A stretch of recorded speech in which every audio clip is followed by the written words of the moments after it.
comment Toumba est venu. Là, peut-être, ils vont croire ou pas. Mais aujourd'hui, je demande tout le monde de remercier M. Toumba.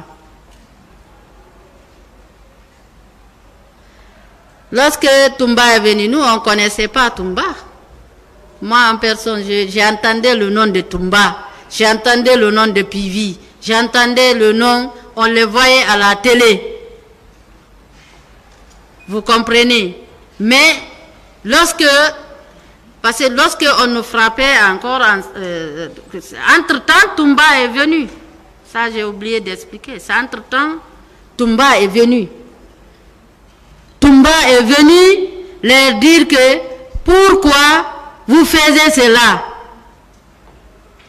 Le passage là, j'ai oublié de vous expliquer. Pourquoi vous faisiez cela? Qui vous a donné l'ordre de venir massacrer les paisibles citoyens? Des disputes sont engagées entre eux là-bas. Nous, on ne connaissait pas Toumba. C'est l'un d'entre eux qui a crié entre eux là-bas pour dire que Toumba est venu pensant que ce monsieur va se ranger de leur côté pour continuer leur massacre. Bon, Monsieur le Président, pour Monsieur Toumba, c'est jusqu'à là que je connais. Mais quand même, remercions-nous tous le monsieur, l'acte qu'il a fait, parce qu'il y aura une guerre civile. Ça, je ne pouvais pas me mentir. Parce que même les leaders, on les a harcelés. On les a harcelés courpuissement et molestés courpuissement, le battre comme n'importe quoi. Là où on n'a pas laissé les leaders, on ne va pas nous laisser nous aussi, c'est ça qu'on a compris. Bon, aujourd'hui, Monsieur le Président, nous prions le bon Dieu pour ne plus que la même histoire, ça se répète en Guinée. J'ai été évacué à Dakar avec d'autres victimes par une ONG. J'ai été accueilli par une dame qui s'appelle Fatou Thiam. Lorsque nous sommes venus à Dakar, on nous a fait sortir à la télé. Là aussi, je vais vous dire pourquoi.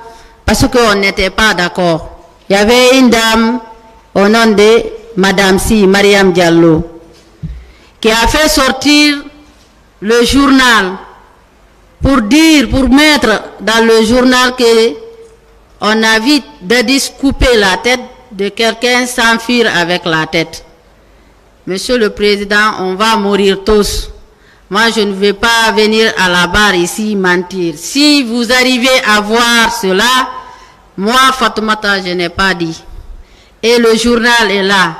C'est cette dame qui a profité pour le dire. C'est tout le temps, on le dit. On nous a même appelés à Dakar pour nous dire, pour nous interpeller. Pourquoi vous avez parlé de cela? Pourquoi vous n'êtes pas guinéen? C'est pour cela nous, on a eu peur de venir. En ce moment, on nous a envoyés à Thiès. À Thiès, on nous a donné le soin qu'il faut. Mais il y a eu de disputes entre les deux organisations. Parce que la femme et l'argent, c'est des problèmes. Il y a eu de fonds, ils ont allé profiter pour nous faire revenir à Dakar. Bon, maintenant, on nous a laissé abandonner et là-bas, la vie de Dakar n'a pas été facile pour moi. J'ai beaucoup souffert. C'est avec les ONG sénégalais que je partais pour demander quand même pour mes soins médicaux de fois, et j'ai perdu mes études. Au lieu quand même, les droits de l'homme qui étaient là pour nous, quand même, ils devrait nous demander notre avis, qu'est-ce que vous voulez. Mais finalement, ils nous ont abandonnés à nous-mêmes et nous laisser comme ça. Et profiter de nos sorts. C'est comme ça que je vivais à Dakar. Je même dormi dehors et je n'ai pas baissé les bras. Il y avait même des journalistes comme M. Mandian et M. Sadio Barry de l'Allemagne et tous. Il y a même nous qui venaient, ils venaient tout le temps à Dakar. Mais toujours j'ai demandé justice. Tout le temps c'est la justice que pourquoi toi tu ne veux pas rentrer. J'ai dit, je demande justice. C'est pour là, la justice là, si c'est équitable dans notre pays, on est en sécurité. Mais moi, ce que jusqu'à maintenant, ce que je vis, ce que j'ai vécu au stade, là, tant que la justice n'a pas prononcé sur là-dessus, je ne peux pas retourner au pays. C'est pour cela que moi, je suis restée là-bas et j'avais même eu certains trucs là-bas et même bon, beaucoup de choses, beaucoup de choses, même tout dernièrement là, je dormais dehors. Je dormais dehors. Bon, le juge d'instruction, là aussi je veux vous parler un peu, le juge d'instruction, lorsqu'il a passé à Dakar, il est venu me contacter. Il m'a appelé, j'étais accompagnée avec la dame Fatou Thiam. Le juge m'a demandé, Fatoumata, il faut m'expliquer la vérité, que vous, les victimes qui sont venues à Dakar ici, vous étiez partis en Europe. Je dis non, monsieur le juge, depuis que moi je suis mis mon pied sur le sol sénégalais, je n'ai jamais été en Europe. Je suis à Dakar ici. Bon, je suis venu, on m'a envoyé. Le ministre à l'époque lui a envoyé le juge d'instruction. Le juge d'instruction a commencé le travail. Bon, il a été empêché de ne pas examiner le document, de laisser tomber. Après, le juge m'a contacté encore pour me dire, ah, Fatoumata, c'est très compliqué. J'ai dit, ah, monsieur, ils ne vont jamais accepter pour que vous examiniez ce document ici. Parce que les ONG, ceux qui sont censés de nous protéger, ils savent ce qu'ils font, ce qu'ils ont fait sur nos dossiers. J'ai dit, ils ne vont pas accepter. Est-ce que tu as confiance en moi? J'ai dit, oui, j'ai confiance en vous, monsieur le juge. J'ai répondu par affirmatif. Après, le juge a dit de photocopier tous mes documents. J'ai photocopié tous les documents. J'ai donné le juge d'instruction. Mais moi, à ma forte déception, c'est le gendarmerie de recherche de Dakar qui m'a appelé. C'était, là aussi, c'était un vendredi. Ils m'ont appelé pour me demander, bon, Fatoumata, on t'a appelé à propos de Monsieur Toumba. J'ai dit, ah, Monsieur Toumba, vous l'avez arrêté ou qu'est-ce qui se passe? Que non, on veut savoir. J'ai dit, non, je ne peux pas parler ici sans que je vois les avocats. Parce qu'il faut que vous me montrez les avocats. Après, la gendarmerie de recherche m'a dit, le gendarmerie même m'a dit là-bas que nous sommes en contact avec le juge d'instruction. Je dis, ah, vous êtes en contact avec le juge d'instruction? Que oui. J'ai dit, d'accord. Après, ils m'ont posé certaines questions concernant M. Toumba. J'ai dit, ah, moi, c'est que je veux mourir. Je ne peux accuser personne. Mais le fait que j'ai vu au stade, c'est ça que je vous raconte. Qu'est-ce que tu as vu Toumba faire au stade? Tu peux nous expliquer un peu? J'ai dit, ah, lorsque on nous massacrait, on nous frappait là-bas, c'est M. Toumba qui est venu en dernière position. Ceux qui sont venus en première position, et ils ont tout fait. Ils violaient, ils frappaient. Après, le monsieur m'a dit, ah, donc Toumba est sauveur. J'ai dit, ah, ça, c'est pas moi qui va lui dire ici. Mais moi, ce que j'ai vu, franchement, on doit lui saluer pour ça. Parce que s'il n'allait pas rentrer à temps, nous tous, nous allons rester là-bas. Il y avait même eu des fusils, coups de fusil qui ont tombé. Il y avait des gardes, il y avait des sécurités des opposants là qui voulaient prendre ça. Après, il y avait un opposant, M. Baouri, qui a dit, mets ça par terre. Il ne faut pas que tu tires. Sinon, ils vont dire que nous avons pris des couteaux, des armes pour venir nous aussi. Et lorsque vous sortez à la maison, personne n'avait des armes ni rien. Bon, maintenant, c'est comme ça que je vis.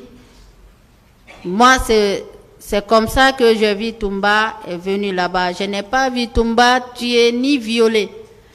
Ah, c'est sûr, ils m'ont appelé encore pour me poser, est-ce que tu vas porter plainte? J'ai dit oui, je vais porter plainte. Que tu as entendu le nom de qui? J'ai dit entre eux même là-bas, il y avait M. Marcel. Parce que Marcel même courait sur la foule là-bas pour frapper. Il avait des fusils. C'est avec le coup de fusil là qu'il frappait avec ses collègues. Bon, maintenant, il frappait les gens, il faisait tout. Monsieur Marcel, Monsieur Théodore, Aedorba, ça, je me rappelle de ces noms-là. Et lorsque encore je sortais, le gars, le militaire qui a giflé la dame, ah, ça me semble que c'est Monsieur Mathurin. Oui, parce qu'il avait lunettes claires. Et j'ai entendu à la barre ici que M. Mathurin était en voyage. M. Mathurin était en France. Personne ne va sauver l'autre ici. Monsieur le Président, tous ceux qui ont impliqué sur ce dossier, parce que moi j'ai vu la dame de teint clair qui portait du robe noire. Si la dame nous écoute ici, elle sait que c'est la réalité. Parce qu'on n'a même pas laissé le temps pour que la dame, c'est elle qu'on a pris en première position. Après, lorsque j'ai vu ça, je me suis échappé encore. Bon, Monsieur le Président, c'est jusque là que je peux parler et je vous remercie. S'il y a des questions à me poser, je suis à votre disposition.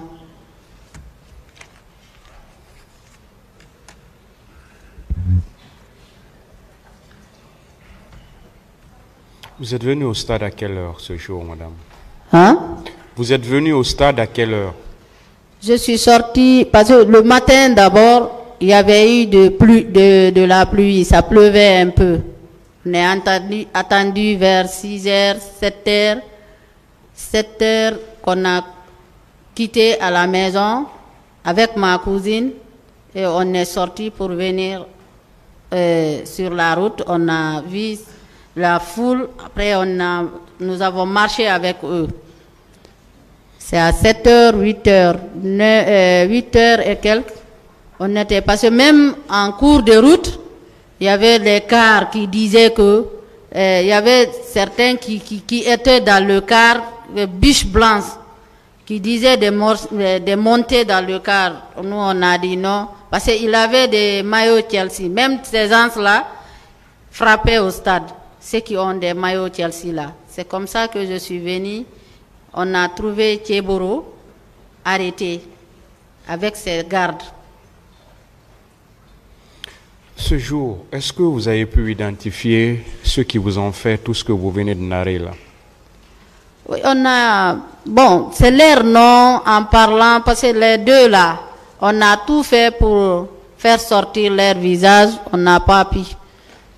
Bon, peut-être ceux qui ont filmé ont cassé le visage, ceux qui filmaient.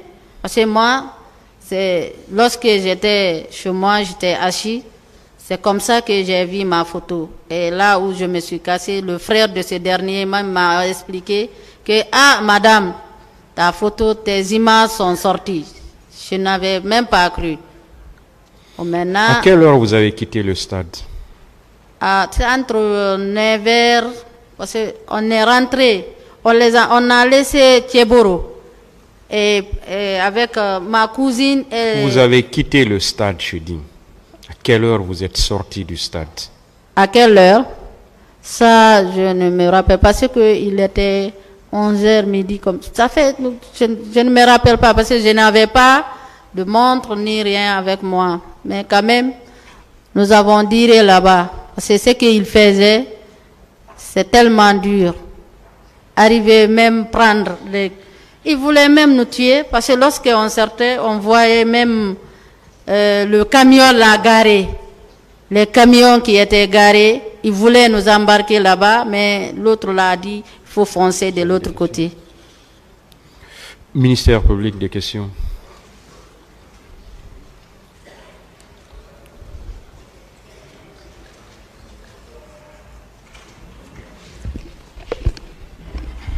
Merci, Monsieur le Président. Madame Fatouma Tabari, le ministère public, par ma voix, vous témoigne toute sa compassion et aimerait vous poser quelques questions de précision.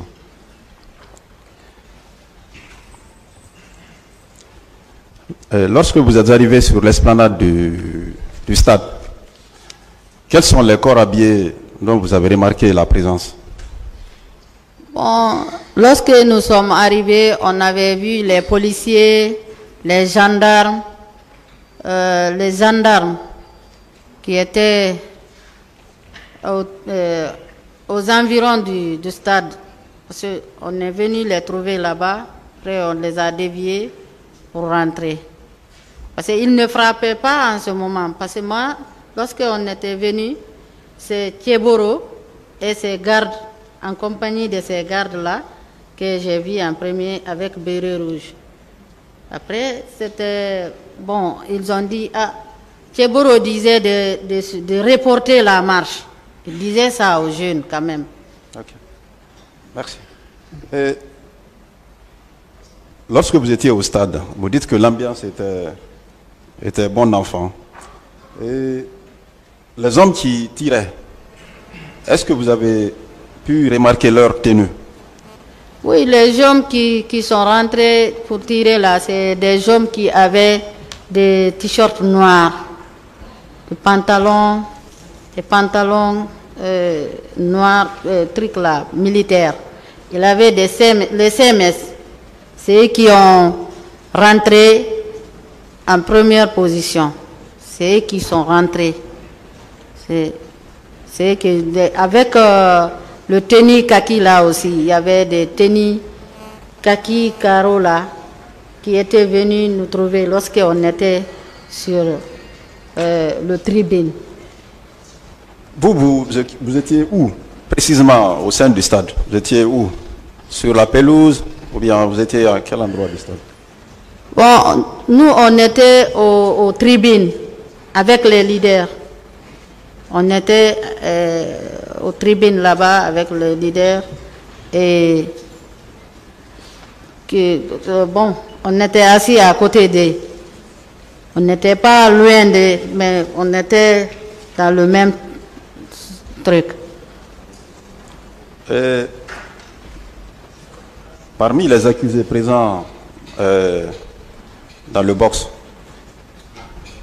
quels sont ceux dont vous avez remarqué la présence, et sur l'esplanade et au sein du stade? Bon, moi, c'est lui que je me rappelle et je ne vais jamais oublier, ce monsieur Marcel. Parce que lorsque Toumba est venu, l'un d'entre eux a dit que Toumba est venu, que oui, je suis venu. Bon, maintenant, ils disputaient entre eux. De là-bas, bon, Marcel et Théodore. Il y avait Théodore et il y avait l'air petit là. Il disait même en sous-sous, petit arrête. Après, lorsque Toumba voulait prendre les leaders, c'est Marcel même qui a tiré l'autre là, Sidia Touré. Il a tiré Sidia, il a pris le truc là. Il a bastonné Sidia sur la tête. Bon, maintenant, il a jeté ses loups par terre là-bas. Après, Toumba a dit les leaders de lui suivre. Après, il ne pouvait pas, parce qu'il y avait des batailles lourdes entre eux. C'est en ce moment que je poussais ma cousine pour nous échapper. Donc il y avait Marcel, il y avait Toumba et qui encore? Il y avait Marcel. Théodore. Il y avait Théodore. Bon, Théodore, lui, il n'est pas là. Donc Toumba, Marcel. Il y avait Aïdor, il y avait un monsieur là-bas de teint noir. Il avait des coiffures comme des rebelles. Hein. C'était comme il avait coiffé. C'était quand on le voyait, on avait eu peur. Même il y avait des gens qui ont des trucs là, sur leur tête là. Des couris. Merci, madame. Et donc, loin de moi, l'intention de remuer le couteau dans votre plaie, mais ce tribunal a besoin de savoir exactement ce dont vous avez été victime. C'est pourquoi je vais vous demander si vous avez été victime d'abus sexuels. Je veux parler de contact physique entre ceux qui vous ont administré ces coups et vous-même, au-delà des autres violences sexuelles dont vous avez été victime. Que s'est-il passé exactement? Bon, ce qui s'est passé exactement, parce que lorsqu'on m'a pris, on m'a déshabillé, déchiré. Ils ont commencé par le pantalon. Et j'avais le maillot bleu au niveau du truc. Et le slip, c'était blanc. Bon, maintenant, ils ont déchiré. Il y avait même des gilets que j'ai l'habitude de porter. Bon, maintenant, ils ont pris tout ça là, ils ont déchiré, ils m'ont mis toute nue. Bon, maintenant, ils m'ont laissé un temps revenir, pensant que, parce que je ne pouvais rien faire maintenant, j'étais par terre, bon, maintenant, je suis couchée nue. Ils pensaient que, bon, je suis morte, ou bien, après ils ont revenu. Il y a quelqu'un d'entre eux même qui a fait comme ça, après je faisais mes pieds comme ça. Après, ils m'ont écarté les jambes. C'est le petit bois là que je vous ai montré et le gros bois là qu'on nous frappait et ils ont même arrivé. Parce que moi je voyais même mes règles. Après l'autre a dit non, il faut faire par derrière. C'est ça qui est plus rapide. J'ai dit, après c'est comme ça qu'ils ont continué. Jusqu'à que le militaire là a eu pitié de moi. Il a dit, laissez-la comme ça, vous aussi. Il y a eu des disputes entre eux là-bas. C'est grâce à lui que je ne suis pas... Parce que même là où je sortais, ils m'ont suivi. Et nos agresseurs disaient que c'est un ordre. On devait les exécuter. L'autre l'a demandé, l'ordre là est venu de qui? De par qui? Merci, madame.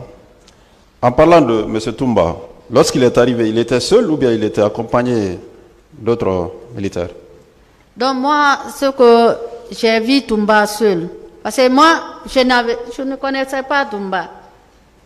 C'est l'un d'entre eux qui a crié. qui était très contente. Toumba est venu. Nous-mêmes, on pensait que Toumba allait nous frapper. Parce que la manière que Toumba est venu, on a vu Toumba. On pensait que lui aussi, il va s'ajuster à eux. Mais Toumba n'a pas voulu. Il a dit, pourquoi vous faites cela? Et qui leur a donné l'ordre de venir massacrer des paisibles citoyens? Donc, pour terminer, madame, comment est-ce que vous êtes retourné chez vous depuis le stade? Bon, moi, c'est là où je me suis cachée. Il y avait une dame juste à côté du stade. Et il y a une dame qui habitait, sa maman habite à Dixine ici, Dixine Terrasse ici. C'est là-bas que le frère de l'autre m'a accompagné pour que je puisse rentrer. C'est vers 20h que je suis rentrée chez moi. Ce jour-là, je n'ai pas mangé, je ne pouvais pas dormir. Dès que je dors, c'est ça que je vois en première position. Bon, madame, est-ce que ce jour-là, lorsque vous sortiez de chez vous, vous vous attendiez à subir de telles atrocités? Moi, si je savais que ça allait se faire, on n'allait pas quitter chez nous. Mais on ne savait pas. On ne savait rien. Nous, on nous a appelé, c'est Force Vive de la Nation qui a appelé. Une manifestation, on les a répondu. Mais on n'avait pas des armes, ni rien. On était partis paisiblement marcher. Parce que même au cours de route là, il y avait, même ma cousine a dit, est-ce qu'on ne va pas se retourner? J'ai dit non, peut-être ils ne vont pas frapper. Nous, on pensait que c'est comme d'habitude, les marches qui se passaient, bon, on allait quand même, pas pour venir fermer les petites portes. Hein? Laisser les deux grandes portes. Hein? Laisser les deux grandes portes ouvertes et rentrer, massacrer les gens comme ça. On n'attendait pas à ça. Malheureusement, madame, rien n'était normal ce jour. Donc, on vous souhaite bon courage. Merci.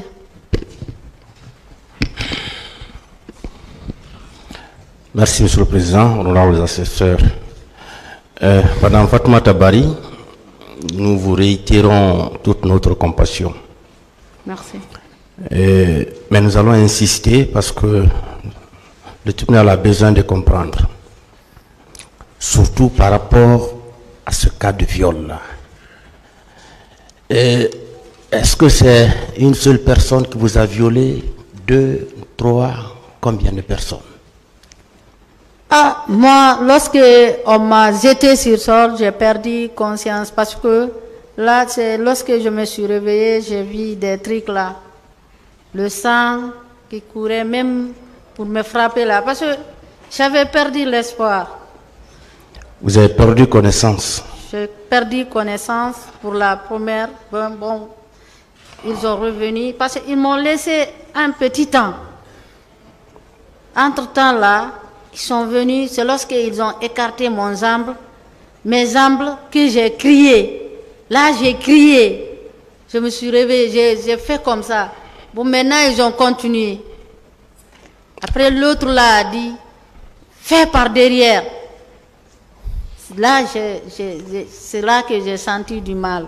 Parce que jusqu'à maintenant, là où je vous parle, là où je pars aux toilettes, des fois, je ne peux pas aller. D'accord, donc vous ne pouvez pas dire exactement. Je ne peux pas dire exactement c'est combien de personnes. Je ne peux pas connaître ça. D'accord. Et puisque vous êtes délégué médical, durant tout le périple, puisque vous avez expliqué, vous étiez en Guinée, vous êtes allé à Dakar, est-ce que vous avez bénéficié d'une prise en charge psychologique? Est-ce que vous avez rencontré un psychologue? Monsieur le Président, bon, lorsque nous sommes partis là-bas, on nous a envoyé à Thiès, c'est un docteur Bamba qui nous suivait. Et lorsque le fonds est arrivé, ils nous ont abandonnés. Bon, maintenant... Oui, répondez à ma question. Vous êtes délégué médical. Oui. Donc, vous êtes habitué à ce monde médical-là, vous avez quelques notions là-dessus. Est-ce que durant tout ce périple-là, vous avez eu la chance de rencontrer un psychologue? Oui, j'ai eu la chance de rencontrer un psychologue. Bon, En Guinée ou bien à Dakar? À Dakar, à Dakar. D'accord. Et vous avez des documents qui attestent que vous avez rencontré un psychologue? Oui, on a des documents. Bon, maintenant, là où on était parti à l'hôpital et faire des tests, on a tout, j'ai tout ici. J'ai même les trucs là, mes dossiers médicaux, tout. J'ai même remis ça aux avocats. D'accord. Et est-ce que vous avez également bénéficié d'une prise en charge socio-économique? Est-ce qu'à l'heure qu'il fait, vous avez un emploi? Un emploi, parce que moi je viens, c'est une dame qui m'a aidé pour faire le délégué, pour faire le métier là. Parce que j'étais... Est-ce que vous exercez à l'heure qu'il fait? Non, pas encore, je n'ai pas, je suis en stage. Depuis votre retour, Oui. vous êtes en stage? Oui, je suis en stage. J'ai laissé tout pour venir réclamer mes droits. J'ai laissé tout pour le moment parce que je faisais le stage, c'est dans cette école-là. D'accord. IFA. Merci, Monsieur le Président.